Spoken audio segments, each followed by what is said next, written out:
ಓಂ ಗುರುಭ್ಯೋ ನಮಃ. ಗುರು ಶ್ರೀ ರಾಘವೇಂದ್ರ ಸ್ವಾಮಿಯ ನಮಃ. ಸಮಸ್ತ ಕನ್ನಡ ನಾಡಿನ ಜನತೆಗೆ ನಾನು ನಿಮ್ಮ ಪಂಡಿತ್ ಸಾಯಿ ಸ್ವರೂಪ್ ದೀಕ್ಷಿತ್ ಮಾಡುತ್ತಿರುವ ನಮಸ್ಕಾರಗಳು. ಇವತ್ತಿನ ಒಂದು ವಿಡಿಯೋದಲ್ಲಿ 2026ರ ಧನು ರಾಶಿಯ ಫೆಬ್ರವರಿ ತಿಂಗಳ ಮಾಸ ಭವಿಷ್ಯ ಹೇಗಿದೆ ಅಂತ ನಾವು ನೋಡೋಣ ಬನ್ನಿ. ಯಾರೆಲ್ಲ ಈ ಒಂದು ವಿಡಿಯೋ ನೋಡ್ತಾ ಇದ್ದೀರಾ ಕೊನೆಯವರೆಗೂ ವಿಡಿಯೋ ನೋಡಿ, ಹಾಗೂ ಅತಿ ಹೆಚ್ಚು ವಿಡಿಯೋಗಳಿಗಾಗಿ ನಮ್ಮ ಒಂದು ಯೂಟ್ಯೂಬ್ ಪೇಜ್ನ ಲೈಕ್ ಮಾಡಿ, ಶೇರ್ ಮಾಡಿ. ನಿಮ್ಮ ರಾಶಿಯಲ್ಲಿ ಸೂರ್ಯ ಮತ್ತು ಬುಧನ ಒಂದು ಸಂಯೋಗ ಇರೋದ್ರಿಂದ ಅತಿ ಹೆಚ್ಚು ಭೌತಿಕವಾಗಿ ಇರುತ್ತೀರಿ.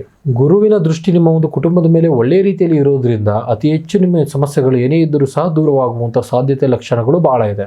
ರಾಹು ಕೇತುಗಳು ಸಹ ನಿಮ್ಮ ರಾಶಿಯವರಿಗೆ ದಿಢೀರಾಗಿ ನಿರ್ಧಾರ ತೆಗೆದುಕೊಳ್ಳುವುದು ಕಡಿಮೆ ಮಾಡುವಂಥದ್ದು. ಈ ಒಂದು ರಾಶಿಯಲ್ಲಿ ವೃತ್ತಿ ಮತ್ತು ವ್ಯವಹಾರದ ಬಗ್ಗೆ ನಾವು ನೋಡೋದಾಯ್ತು ಅಂತ ಹೇಳಿದ್ರೆ, ವೃತ್ತಿ ಜೀವನದಲ್ಲಿ ಧನು ರಾಶಿಯವರಿಗೆ ಅತಿ ಹೆಚ್ಚು ನಿಮಗೆ ಲಾಭದಾಯಕವಾಗಿ ಕಾಣುವಂಥದ್ದು. ನಿಮ್ಮ ಕಠಿಣ ಪರಿಶ್ರಮಕ್ಕೆ ಮೇಲಧಿಕಾರಿಗಳಿಂದ ಮನ್ನಣೆ ಸಿಗುವಂಥದ್ದು. ಹೊಸ ಉದ್ಯೋಗಗಳು ಹುಡುಕುವವರಿಗೆ ಈ ತಿಂಗಳು ಒಂದು ಶುಭ ಸುದ್ದಿಗಳು ಕೇಳುವಂಥ ಸಾಧ್ಯತೆಗಳು ಬಹಳ ಇದೆ. ಯಾರೆಲ್ಲ ಒಂದು ವ್ಯವಹಾರ ಮಾಡ್ತಾ ಇದ್ದೀರಿ ಅವರಿಗೆ ವಿದೇಶಿ ಸಂಪರ್ಕಗಳಿಂದ ಲಾಭದಾಯಕವಾಗಿ ಸೇರುವಂಥದ್ದು. ಯಾವುದೇ ಒಂದು ರಿಸ್ಕ್ ಇರುವ ಕಾರ್ಯಗಳಲ್ಲಿ ಹಣ ಹೂಡಿಕೆ ಮಾಡುವುದಕ್ಕಿಂತ ಮೊದಲು ಅತಿ ಹೆಚ್ಚು ಯೋಚನೆ ಮಾಡಿ. ಇನ್ನು ಆರ್ಥಿಕ ಪರಿಸ್ಥಿತಿ ಬಗ್ಗೆ ನಾವು ನೋಡೋದಾಯ್ತು ಅಂತ ಹೇಳಿದ್ರೆ, ಆರ್ಥಿಕವಾಗಿ ಫೆಬ್ರವರಿ ತಿಂಗಳು ನಿಮಗೆ ಲಾಭದಾಯಕವಾಗಿ ನೀಡುವಂಥದ್ದು. ಬರಬೇಕಾಗಿರ್ತಕ್ಕಂಥ ಹಳೆಯ ಒಂದು ವ್ಯವಹಾರಗಳು ನಿಮಗೆ ವಾಪಸ್ ಸಿಗುವಂಥದ್ದು. ಮಕ್ಕಳ ಶಿಕ್ಷಣಕ್ಕಾಗಿಯೂ ನಿಮ್ಮ ಒಂದು ಖರ್ಚು ವೆಚ್ಚಗಳು ಹೆಚ್ಚಾಗಬಹುದು ಅಷ್ಟೇ. ಆದರೂ ಸಹ ಹಣದ ಒಂದು ಉಳಿತಾಯದ ಮೇಲೆ ಸ್ವಲ್ಪ ಗಮನ ಹರಿಸಿ. ಇನ್ನು ಆರೋಗ್ಯದ ದೃಷ್ಟಿಯಲ್ಲಿ ನೀವು ಈ ತಿಂಗಳು ನೋಡೋದಾಯ್ತು ಅಂತ ಹೇಳಿದ್ರೆ, ಸ್ವಲ್ಪ ಬೆನ್ನು ನೋವಿನ ಸಮಸ್ಯೆ, ಕಾಲು ನೋವಿನ ಸಮಸ್ಯೆ, ದೈಹಿಕ ಮಾನಸಿಕ ಸಮಸ್ಯೆಗಳು ಬರುವಂತ ಸಾಧ್ಯತೆಗಳಿದೆ. ಅತಿ ಹೆಚ್ಚು ಗಮನ ಇಡಿ. ಯಾವುದೇ ಒಂದು ದೈಹಿಕ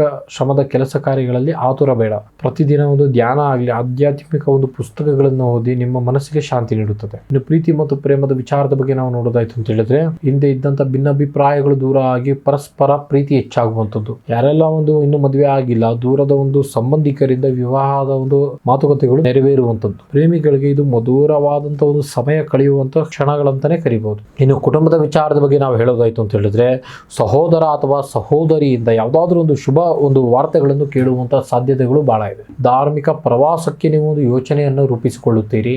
ಮಕ್ಕಳ ಒಂದು ನಡವಳಿಕೆಯಿಂದ ಮನಸ್ಸಿಗೆ ತೃಪ್ತಿ ಸಿಗುವಂಥದ್ದು. ಈ ಒಂದು ರಾಶಿಯವರಿಗೆ ಒಂದು ಪರಿಹಾರ ಮಾರ್ಗ ನಾವು ತಿಳಿಸಿಕೊಡೋದಾಯ್ತು ಅಂತ ಹೇಳಿದ್ರೆ, ಗುರುವಾರದಂದು ರಾಘವೇಂದ್ರ ಸ್ವಾಮಿಗಳ ಒಂದು ದರ್ಶನ ಮಾಡಿ ಹಳದಿ ಬಣ್ಣದ ಹೂಗಳನ್ನು ಅರ್ಪಿಸಿ. ಪ್ರತಿದಿನ ಬೆಳಗ್ಗೆ ಓಂ ಬೃಹಸ್ಪತಿ ಹೇ ನಮಃ ಎಂದು 11 ಬಾರಿ ಜಪ ಮಾಡಿ. ಒಟ್ಟಾರೆ ಆಗಿ ಧನು ರಾಶಿಯವರಿಗೆ ಗುರುವಿನ ಕೃಪೆಯಿಂದ ನಿಮಗೆ ಒಳ್ಳೆಯದಾಗುವಂತಹ ಸಾಧ್ಯತೆಗಳು ಬಹಳ ಇದೆ. ಇದಾಗಿತ್ತು 2026ರ ಧನು ರಾಶಿಯ ಫೆಬ್ರವರಿ ತಿಂಗಳ ಮಾಸ ಭವಿಷ್ಯ. ಇದರ ಜೊತೆಗೆ ಯಾರೆಲ್ಲ ಒಂದು ಏನಾದರೂ ಒಂದು ನಿಮ್ಮ ಇತರ ಸಮಸ್ಯೆಗಳಲ್ಲಿ ನರಳುತ್ತಾ ಇದ್ದರೆ, ಆ ಸಮಸ್ಯೆಗಳಿಂದ ಹೊರಬರಬೇಕು ಅಂತ ಯೋಚನೆ ಮಾಡ್ತಾ ಇದ್ದೀನಿ ಅನ್ನೋದಾಯ್ತು ಅಂತ ಹೇಳಿದ್ರೆ, ನೀವು ಕೂಡಲೇ ನಮ್ಮ ನೇರವಾಗಿ ಬಂದು ನಮ್ಮನ್ನು ಭೇಟಿ ಮಾಡಬಹುದು, ಅಥವಾ ನಮ್ಮ ಒಂದು ನಂಬರ್ ವಿಡಿಯೋದಲ್ಲಿ ಕಾಣುತ್ತಿರುವ ನಂಬರ್ಗೆ ಸಂಪರ್ಕಿಸಿ. ಮುಂದಿನ ವಿಡಿಯೋಗಳಲ್ಲಿ ಸಿಗ್ತಾ ಇರೋಣ. ಅಲ್ಲಿ ತನಕ ನೋಡ್ತಾ ಇರಿ ನಮ್ಮ ಯೂಟ್ಯೂಬ್ ಚಾನಲ್. ಧನ್ಯವಾದಗಳು.